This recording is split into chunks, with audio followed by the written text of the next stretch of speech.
Book 1, Part 4.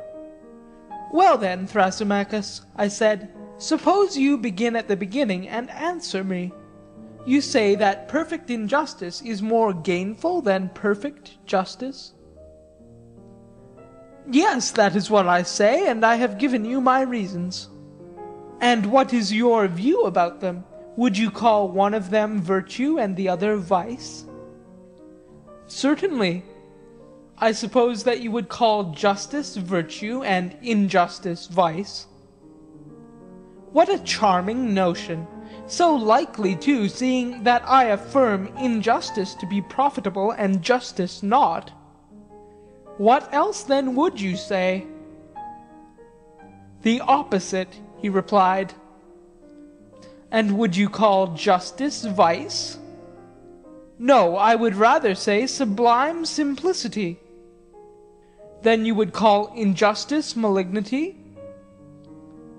No, I would rather say discretion.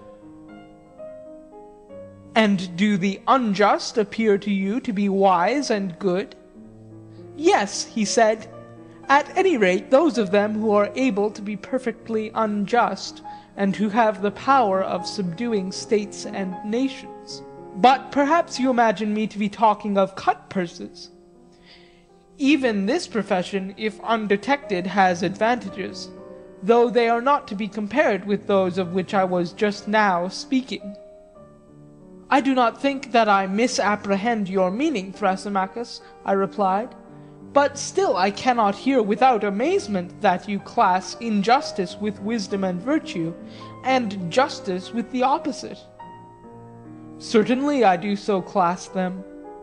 Now, I said, you are on more substantial and almost unanswerable ground, for if the injustice which you were maintaining to be profitable had been admitted by you as by others to be vice and deformity, an answer might have been given to you on received principles. But now I perceive that you will call injustice honourable and strong, and to the unjust you will attribute all the qualities which were attributed by us before to the just, seeing that you do not hesitate to rank injustice with wisdom and virtue. You have guessed most infallibly, he replied. Then I certainly ought not to shrink from going through with the argument so long as I have reason to think that you, Thrasymachus, are speaking your real mind.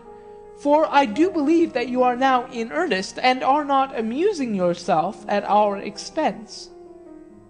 I may be in earnest or not, but what is that to you? To refute the argument is your business. Very true, I said. That is what I have to do. But will you be so good as answer yet one more question? Does the just man try to gain any advantage over the just? Far otherwise. If he did, he would not be the simple, amusing creature which he is. And would he try to go beyond just action? He would not. And how would he regard the attempt to gain an advantage over the unjust? Would that be considered by him as just or unjust? He would think it just and would try to gain the advantage, but he would not be able. Whether he would or would not be able, I said, is not to the point. My question is only whether the just man, while refusing to have more than another just man, would wish and claim to have more than the unjust. Yes, he would. And what of the unjust? Does he claim to have more than the just man and to do more than is just? Of course, he said, for he claims to have more than all men. And the unjust man will strive and struggle to obtain more than the unjust man or action, in order that he may have more than all? True. We may put the matter thus, I said. The just does not desire more than his like, but more than his unlike, whereas the unjust desires more than both his like and his unlike. Nothing, he said, can be better than that statement.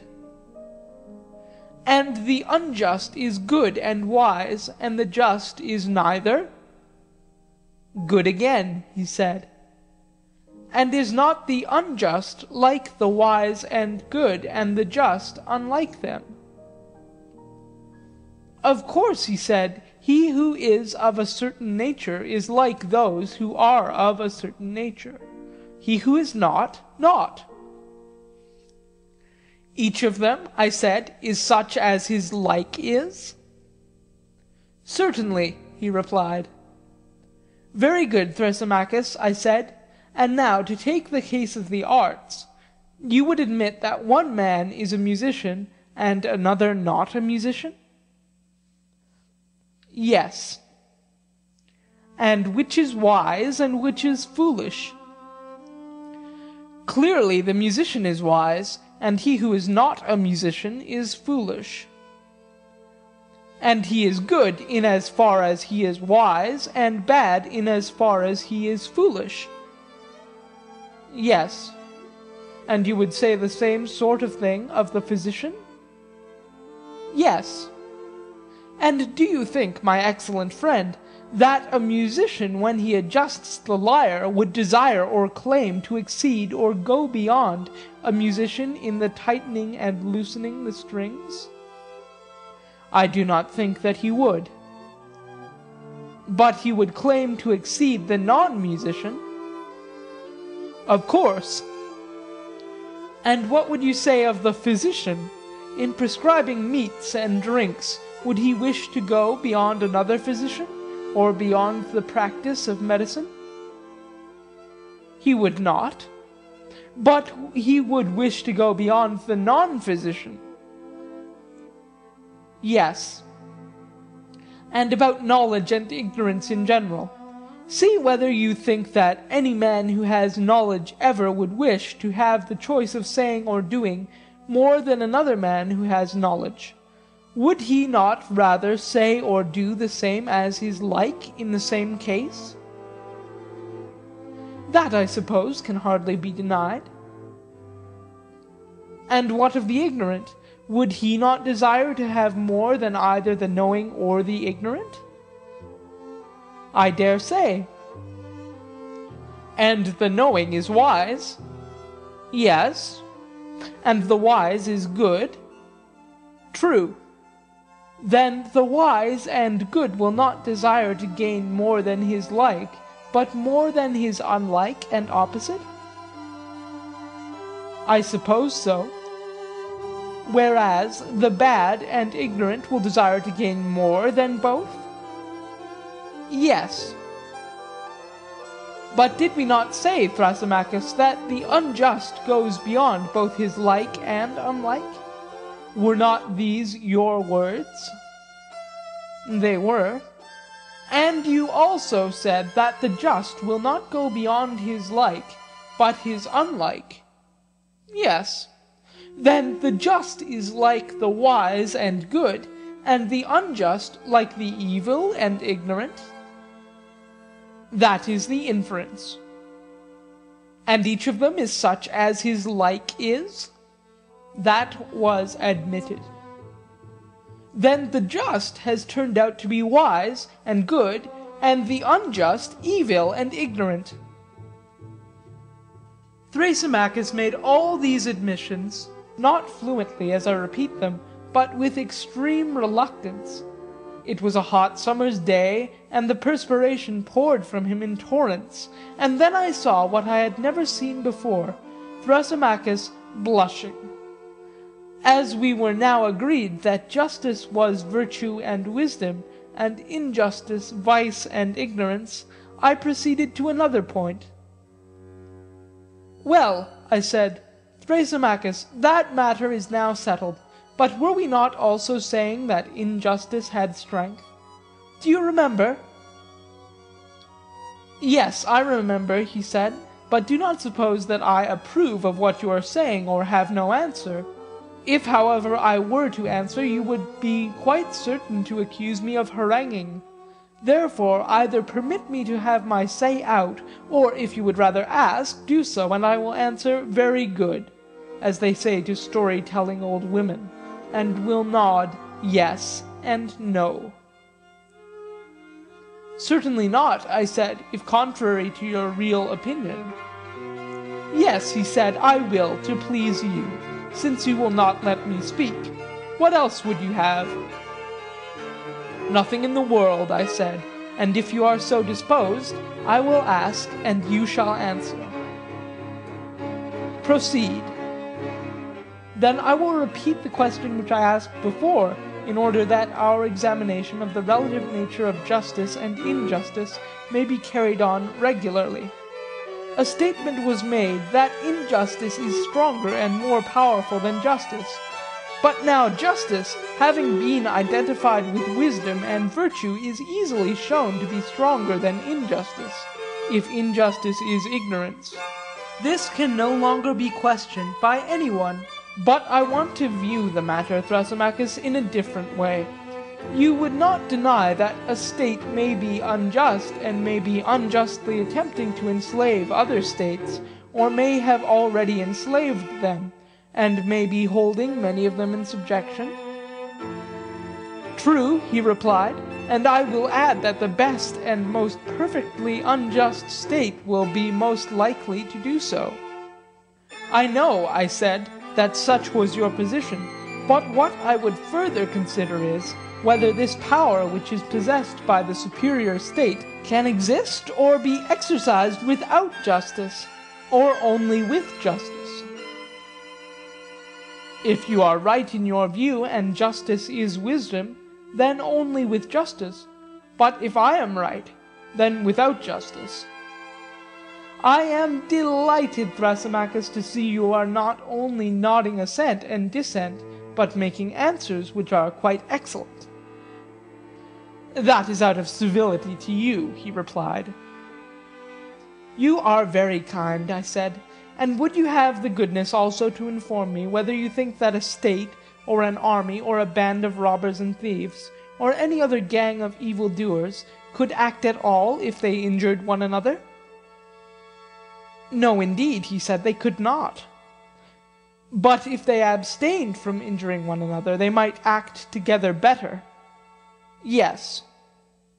And this is because injustice creates divisions and hatreds and fighting, and justice imparts harmony and friendship. Is that not true, Thrasymachus? I agree, he said, because I do not wish to quarrel with you. How good of you, I said.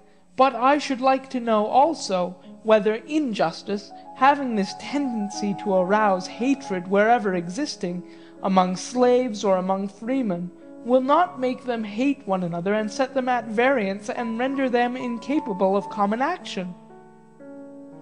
Certainly. And even if injustice be found in two only, will they not quarrel and fight and become enemies to one another and to the just? They will. And suppose injustice abiding in a single person, would your wisdom say that she loses or that she retains her natural power? Let us assume that she retains her power. Yet is not the power which injustice exercises of such a nature that wherever she takes up her abode, whether in a city, in an army, in a family, or in any other body, that body is, to begin with, rendered incapable of united action by reason of sedition and distraction? And does it not become its own enemy, and at variance with all that opposes it, and with the just? Is this not the case? Yes, certainly. And is not injustice equally fatal when existing in a single person? In the first place, rendering him incapable of action because he is not at unity with himself, and in the second place, making him an enemy to himself and the just. Is that not true, Thrasymachus? Yes. And, oh, my friend, I said, surely the gods are just? Granted that they are. But if so, the unjust will be the enemy of the gods, and the just will be their friend?